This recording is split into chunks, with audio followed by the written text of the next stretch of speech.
Yeah, this is number 2023, N Payson Street, Baltimore, Maryland, 21217. You can see this is a gas line issue. They're trying to run another gas line from the street to the house.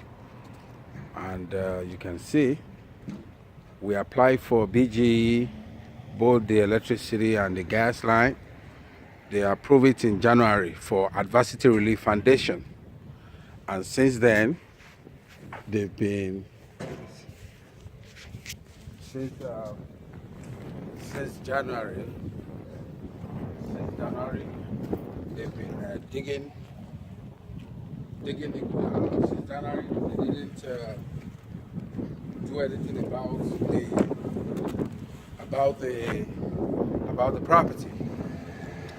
Since January 3rd, 2019, that we were approved for the power. So today is March 6th. The property has been with no gas, no heat, no hot water, no nothing. The reason why BGE did this, I don't understand. As you can see, they have all their contractor.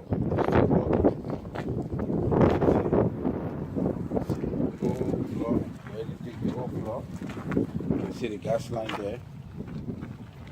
See, so this is crazy.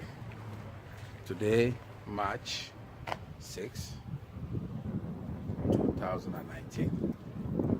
This is the CEO, Adversity Relief Foundation. Thank you.